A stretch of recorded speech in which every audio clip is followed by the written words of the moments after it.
Dans le secteur des marchés financiers, après le changement de dénomination, l'autorité des marchés financiers de l'Union monétaire ouest-africaine, l'AMF-UMOA, se dote d'une nouvelle identité visuelle. Elle s'est donné un nouveau nom en octobre dernier.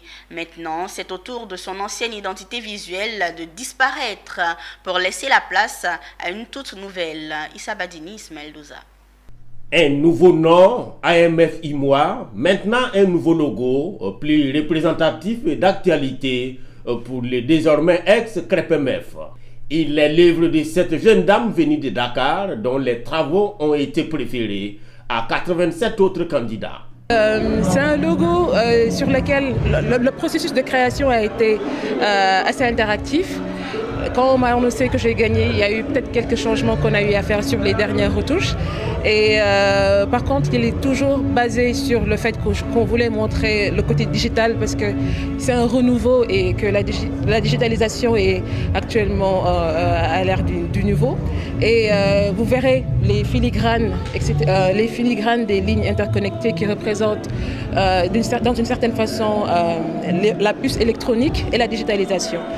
À cette soirée gala de dévoilement du nouveau logo de l'AMF IMOA, il n'y avait pas que la lauréate qui soit fière, mais l'ensemble du parterre des personnalités du monde bancaire et financier, à commencer par le président de la commission de l'IMOA, qui salue le parcours de l'AMF IMOA tout en fondant beaucoup d'espoir sur les nouveaux départs qu'a amorcé l'autorité financière à travers ses désidentifiants, le nom et le logo.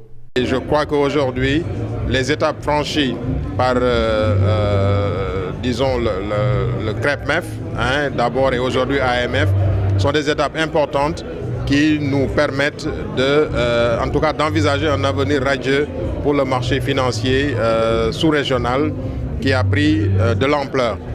Dans le domaine qui nous concerne le plus au niveau macroéconomique, au niveau des États, aujourd'hui, nous avons un volume de titres publics qui est de l'ordre de 20 000 milliards de francs CFA. Cela montre à quel point ce marché financier a contribué au financement des économies de nos États, a contribué également au financement des États pour la prise en charge des politiques nationales de développement. Au total, 272 propositions de logos provenant de l'ensemble des pays de l'IMOA et du Ghana ont été enregistrées. Les trois premiers repartent respectivement avec des chèques d'1 million de francs CFA pour les premiers, 600 000 francs CFA pour les seconds et 400 000 pour les troisièmes. On parle également de formation dans cette édition et je vous l'annonçais en titre. Du 20 au 21 janvier, l'hôtel Novotel d'Abidjan Plateau a abrité une masterclass sur l'innovation en entreprise, une initiative de la structure canadienne Kasi Consulting, qui pendant 2 jours a outillé chefs d'entreprise et cadres d'administration sur les stratégies à adopter pour être en phase avec les nouvelles technologies. Walter Kofi, Tima Traoré.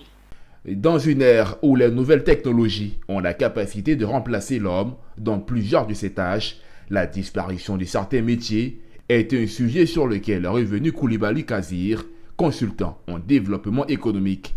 Lors de sa conférence sur l'innovation en entreprise, défis et stratégies de développement, le consultant offre à ses cadres d'administration et chefs d'entreprise des outils clés afin de se rendre compétitifs en mettant au cœur de la stratégie l'innovation. On n'a qu'à regarder simplement par les différents postes de travail qui existent, les emplois. Vous remarquerez qu'il y a des emplois qui sont en train de disparaître, alors c'est pour dire que l'innovation est en train de prendre le pas. Et la chose la plus importante, c'est de permettre aux entreprises de prendre conscience. Donc il était important pour moi de venir parler de l'innovation et puis en même temps donner les outils nécessaires aux chefs d'entreprise et comme aux personnes qui sont là de pouvoir développer des plans, même si ce ne sont pas des plans à grande échelle, mais de pouvoir déjà prendre des dispositions avant que le pays n'arrive. La formation s'est voulue très attractive avec des échanges et des exercices qui ont permis aux participants de mieux appréhender les défis liés à l'innovation de leur domaine d'activité. Oui, c'est une solution qui peut aider les entreprises ivoiriennes. Et dans notre domaine d'activité, par exemple, tout ce qui est agrotransformation, tout ce qui est utile dans la commercialisation, dans l'agriculture, il faut le réinventer. Vraiment, comme le conférencier a dit tantôt, aujourd'hui on ne peut pas rester dans l'ancien système, il faut innover, c'est la raison-là qui m'a attiré de venir écouter. Fondé en 2016 au Canada, Kazir Consulting accompagne les entreprises et ONG dans leurs projets d'expansion, de recherche de financement et d'innovation.